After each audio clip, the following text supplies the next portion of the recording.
कोई नहीं उसका नाम लेने वाला। এই কথা আবু লাহাবের। আমরা নামাজে সূরা আল কাউসার পড়ি, কিন্তু অনেকেই জানি না কেন এই সূরা নাজিল করা হয়েছে, এই সূরার ফজিলত ও গুরুত্ব কি। আজ আমরা জানব এই সূরা সম্পর্কে। সূরাতুল কাউসার হতে মুসলিমদের ধর্মীয় গ্রন্থ কোরআনের ১০৮তম সূরা। এই সূরাটি মক্কায় অবতীর্ণ হয়েছে এবং এর আয়াত সংখ্যা ৩টি। কোরআনের সংক্ষিপ্ততম সূরা, যা ১০টি শব্দ এবং ৪২টি অক্ষর নিয়ে গঠিত, এবং পবিত্র কোরআনের ক্রমানুসারে সূরা আল মাউনের পরে এবং সূরা আল কাফিরুনের আল কাউসার ৩০তম পাড়ায় অবস্থিত, এবং মোহাম্মদ হাদি মারেফাতের মতে নাজিলের ক্রমানুসারে এর অবস্থান ১৫তমের দিকে, যা ইবনে আব্বাসের বর্ণনার উপর ভিত্তি করে তৈরি করা হয়েছে। সূরাটি নবী মুহাম্মদ সাল্লাল্লাহু আলাইহি ওয়াসাল্লামের উপর আল্লাহর অনুগ্রহের কথা বলে। জান্নাতের অন্যতম নদী বা ঝর্ণা আল কাউসার, তার সম্পর্কে আব্দুল্লাহ বিন ওমর বলেন, আল্লাহর রসুল বলেছেন, আল কাউসার জান্নাতের একটি নদী, তার পাড় সোনার এবং তার গৌরব এলম ও নীলকণ্ঠমণির চেয়ে উত্তম, গন্ধ কস্তুরীর চেয়ে ভালো, এবং এর পানি বরফের চেয়েও সাদা এবং মধুর চেয়েও মিষ্টি। নামকরণ। এই সূরার নামটি এর প্রথম আয়াত থেকে উদ্ভূত। কাউসার শব্দটি কোরআনে একবারই ব্যবহৃত হয়েছে। আল কাউসার প্রথম আরবি অর্থ প্রাচুর্যিত হয়। রাঘেব ইস্পাহানি তার বই দ্য বুক অব সিঙ্গুলারিটিজে প্যারাডাইস ক্রিক শব্দ দিয়ে বোঝাতে চেয়েছেন যে এটি নবী মুহাম্মাদের উপরে আল্লাহর বিরাট কল্যাণ ও অনুগ্রহ। মাজমাই আল বাহরায়েন এবং আবু মানসুর আবদ আল মালিক আল সালাবির ফিক্ষে তারিহির অর্থ হল কল্যাণের প্রভু। আল আরবের ইবনে মানজুরি কাউসারের অর্থকে সব কিছুতে ভালো বলে মনে করেন এবং কাউসারের বিভিন্ন অর্থ ও ব্যাখ্যা প্রকাশ করেন। আল কামুস আল মুহিয়াতে ফিরুজ দাদি আল কাউসার অর্থ প্রচুর পরিমাণে এবং খড়ি বা করুণাময় মানুষের মতো অন্যান্য অর্থ বুঝিয়েছেন। যদিও ইবনে আশুর একজন সুন্নি তাফসিরবিদ শুধুমাত্র সূরার নামকে কাউসার বলে মনে করেন। শানে নুজুল। মুহাম্মদ ইবনে আলী ইবনে হোসাইন থেকে বর্ণিত আছে, যে ব্যক্তির ছেলে মারা যেত তৎকালীন আরবে তাকে আবতারু বা নির্বংশ বলা হতো। बराबर वाली दीवार से टेक लगाए एक आदमी खड़ा था। সাল্লামের ছেলে কাসেম বা ইব্রাহিম শৈশবেই মারা যাওয়ার পর মক্কার কাফিরেরা আল্লাহর রাসূলকে নির্বংশ বলে দোষারোপ করতে লাগল।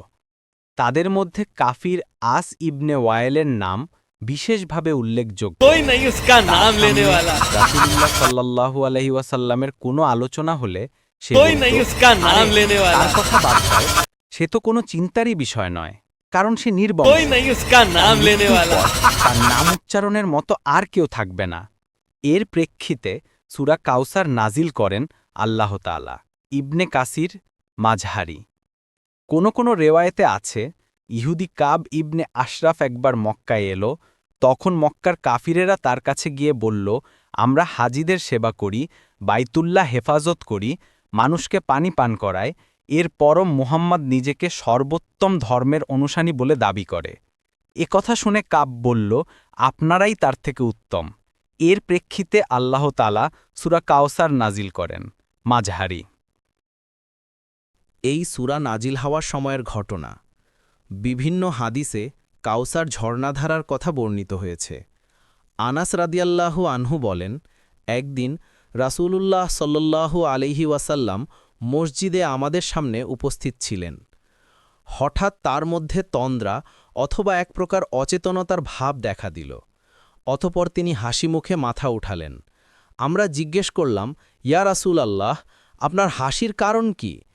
তিনি বললেন, এই মুহূর্তে আমার নিকট একটি সূরা নাজিল হয়েছে। অতঃপর তিনি বিসমিল্লাহ সহ সূরা আল কাউসার পাঠ করলেন এবং বললেন, তোমরা জানো কাউসার কি? আমরা বললাম, আল্লাহ তাআলা ও তার রাসূলই ভালো জানেন। তিনি বললেন, এটা জান্নাতের একটি নহর। আমার রব আমাকে এটা দেবেন বলে ওয়াদা করেছেন। এতে অজস্র কল্যাণ আছে এবং এই হাউজে কিয়ামতের দিন আমার উম্মত পানি পান করতে যাবে। এর পানি পান করার পাত্র সংখ্যা আকাশের তারকাসম হবে। তখন কতক লোককে ফেরেশতাগণ হাউজ থেকে হটিয়ে দিবে। আমি বলবো, হে রব, সে তো আমার উম্মত। আল্লাহ তাআলা বলবেন, আপনি জানেন না, আপনার পরে তারা নতুন মত ও পথ অবলম্বন করেছিল। হজরত ইবনে আব্বাস রাদিয়াল্লাহু আনহু বলেন, কাউসার সেই অজস্র কল্যাণ যা মহান আল্লাহ তাআলা রসুল সাল্লাল্লাহু আলাইহি ওয়াসাল্লামকে দান করেছেন। কাউসার জান্নাতের একটি প্রস্রবণের নাম। বিসমিল্লাহির রহমানির রহিম। ইন্না আতাইনাকাল কাউসার। ইন্না আতাইনাকাল কাউসার। নিশ্চয়ই আমি আপনাকে কাউসার দান করেছি। জান্নাতের হাউজে কাউসারের বিবরণ। রাসূলুল্লাহ সাল্লাল্লাহু আলাইহি ওয়াসাল্লাম আরও বলেন, কাউসার হচ্ছে এমন একটি নাহার যা আল্লাহ আমাকে জান্নাতে দান করেছেন। তার মাটি মিস্কের, দুধের চেয়েও সাদা, মধুর চেয়েও সুমিষ্ট। এতে এমন এমন পাখি নামবে যেগুলোর ঘাড় উটের ঘাড়ের মতো। আবু বকর রাদিয়াল্লাহু আনহু বললেন, হে আল্লাহর রাসূল, এগুলো তো খুব সুস্বাদু নিশ্চয়ই। রাসূলুল্লাহ সাল্লাল্লাহু আলাইহি ওয়াসাল্লাম বললেন, যারা এগুলো খাবে তারা আরও কোমল মানুষ। অন্য বর্ণনায় এসছে, তার পেয়ালাগুলোর সংখ্যা আকাশের তারকাদের সংখ্যার অনুরূপ। অন্য হাদিসে এসছে, রাসূলুল্লাহ সাল্লাল্লাহু আলাইহি ওয়াসাল্লাম বলেছেন, ইসরা ও মেরাজের রাত্রিতে আমাকে এক প্রস্রবণের কাছে নিয়ে যাওয়া হলো, যার তীর ছিল মুক্তার খালি গম্বুজে পরিপূর্ণ। আমি বললাম, জিবরিল, এটা কি? তিনি বললেন, এটাই কাউসার।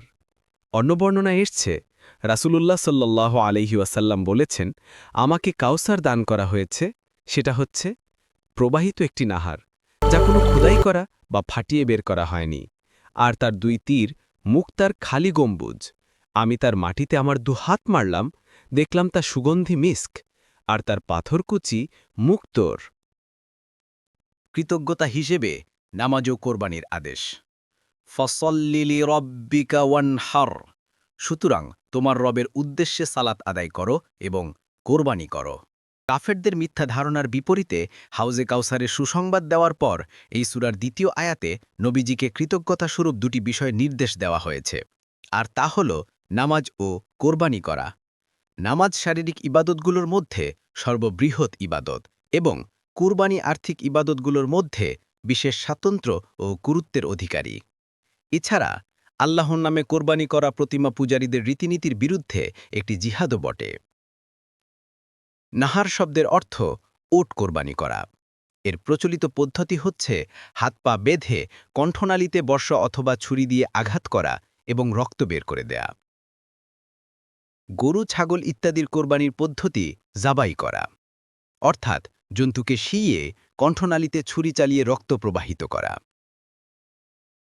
আরবে সাধারণত উট কোরবানি করা হতো, তাই কোরবানি বোঝাবার জন্য এখানে নাহার শব্দ ব্যবহার করা হয়েছে। মাঝে মাঝে এ শব্দটি যে কোনো কোরবানির অর্থেও ব্যবহৃত হয়। এ আয়াতে পূর্ববর্তী আয়াতে প্রদত্ত কাউসারের কারণে কৃতজ্ঞতাস্বরূপ 2টি কাজ করতে বলা হয়েছে। 1. একমাত্র আল্লাহর উদ্দেশ্যে সালাত আদায় করা। 2. তারই উদ্দেশ্যে কুরবানি করা ও জবাই করা। নবীজির শত্রুরাই নির্বংশ। ইন্না শানিয়াকা হুয়াল আবাতর। নিশ্চিত তোমার প্রতি বিদ্বেষ পোষণকারী হল নির্বংশ। এর 3য় আয়াতে নবীজিকে নির্বংশ বলা কাফেরদের জবাব দেওয়া হয়েছে। বলা হয়েছে, নবীজির শত্রুরাই মূলত নির্বংশ। একটু খেয়াল করলেই বোঝা যায় বিষয়টি। একে তো নবীজির বংশধর কেয়ামত পর্যন্ত পৃথিবীতে থাকবে। এছাড়া একজন নবী যেহেতু উম্মতের পিতা এবং উম্মত তার আধ্যাত্মিক সন্তান, তার উম্মত কেয়ামত পর্যন্ত পৃথিবীতে বিদ্যমান। সুতরাং এ আয়াতে শুধু নবীজির শত্রুদের সেই উক্তি নস্যাৎ করা হয়নি, বরং বলা হয়েছে, আপনাকে যারা নির্বংশ বলে তারাই প্রকৃতপক্ষে নির্বংশ। একটু চিন্তা করলেই বোঝা যায় আল্লাহ তাআলা রসুল সাল্লাল্লাহু আলাইহি সাল্লামের স্মৃতিকে কতটা মাহাত্ম্য ও উচ্চ মর্যাদা দান করেছেন। তার যুগ থেকে শুরু করে আজ পর্যন্ত পৃথিবীর প্রান্তে প্রান্তে তার নাম দৈনিক 5 বার আল্লাহর নামের সঙ্গে মসজিদের মিনার থেকে উচ্চারিত হয়। পরকালেও তিনি সবার থেকে বড় সুপারিশকারীর মর্যাদা লাভ করেছেন। এর বিপরীতে নবীজিকে নিয়ে বিশুদ্গার করা তৎকালীন আস ইবনে ওয়াইল, ওকবা ও কাব ইবনে আশরাফের সন্তান সন্ততিরা কোথায়, এবং তাদের পরিবার পরিজনের অস্তিত্ব নেই এখন পৃথিবীতে। এমনকি বর্তমান পৃথিবীতে তাদের কথা ও নাম উচ্চারিত হয় মাত্র নবীজির আলোচনা ও কোরআনের আয়াতের তাফসিরকে কেন্দ্র করে। এর বাইরে তাদের নাম উচ্চারণ করাও কেউ নেই এখন পৃথিবীতে। হতে শিক্ষণীয় বিষয়: ১. কাউসারের সঠিক তাফসির জানলাম। ২. বিদাতীরা কাউসারের পানি পান করার সৌভাগ্য লাভ করবে না। ৩. সালাতের মতো কুরবানি একটি গুরুত্বপূর্ণ ইবাদত, তাই তা করতে হবে একমাত্র আল্লাহর জন্যই। সূরা কাউসারের ফজিলত ও তাৎপর্য: ১. শত্রুর অনিষ্ট থেকে রক্ষা। এই সূরা পাঠ করলে মহান আল্লাহ তাআলা শত্রুর অনিষ্ট থেকে রক্ষা করেন। ২. জীবনের কল্যাণ ও প্রাচুর্য। ১২৯ বার সূরা কাউসার তেলাওয়াত করলে জীবনে অসংখ্য কল্যাণ ও আশীর্বাদ আসে, যা জীবনে সমৃদ্ধি ও প্রাচুর্য এনে দেয়। ৩.